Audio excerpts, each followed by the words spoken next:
Ukrainian officials said Russia fired a cruise missile hitting a cafe and shop in a small eastern Ukrainian village. At least 51 civilians were killed, including a 6-year-old boy, in one of the deadliest attacks of the war. Several victims were attending a wake for a fallen soldier. CNN's Fred Pleitgen is on the scene.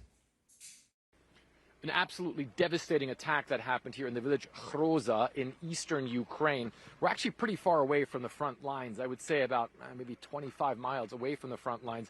Nevertheless, as you can see, this building here absolutely annihilated. The Ukrainians are saying that this was a supermarket and a cafe. Now, they say there was an event going on at the cafe, that there were a lot of people in the cafe for some sort of funeral event for someone who is local to here. They also say more than 50 people were killed in this attack, and the bodies were absolutely mangled. I want to show you over here. You can see that a lot of the forensic work is actually still going on over there. We're obviously not going to go close to there because some of the bodies really are not in very good condition. The Ukrainians are telling us that because of the thrust of the explosion, because the explosion was so strong, that they actually haven't been able to identify all of the bodies yet, simply because they're in such bad condition. The Ukrainian authorities say that the missile that was used to destroy this building was an Iskander. That's a medium-range missile with a massive warhead that can do a lot of damage. And obviously, when it's dropped on a fairly small building like this one, the result, well, you can see it right here. And Fred Pleitgen joins us now live. Fred, what are President Zelensky, other Ukrainian leaders saying about the strike?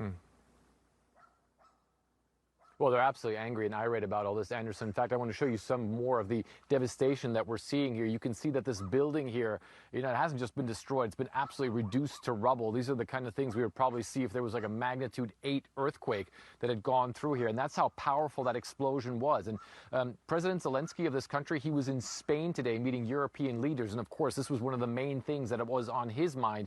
And he said it shows the need for Ukraine to have better air defense systems, because it's precisely the kind of missile that hit this building, the Iskander cruise missile, that does a lot of damage in wide parts of Ukraine, and obviously has devastating effects when it hits civilian areas. Now, of course, we know, Anderson, that there are larger cities in Ukraine that are better protected by air defense systems, but it's precisely areas like this one where if a missile like that is fired, it does do a lot of damage to these kinds of civilian areas. So that's certainly one of the things that President Zelensky pointed out. But then, of course, coming back to some of the uncertainty with weapon supplies coming from the U.S. as well. The Ukrainians saying, look, this is one of the best examples of why they continue to need aid, why they continue to have to try and drive the Russians from their land, because, of course, they understand that this is not the only time this happened, and they fear that this could happen once again in the future, Anderson. Fred Pleitgen, thanks very much.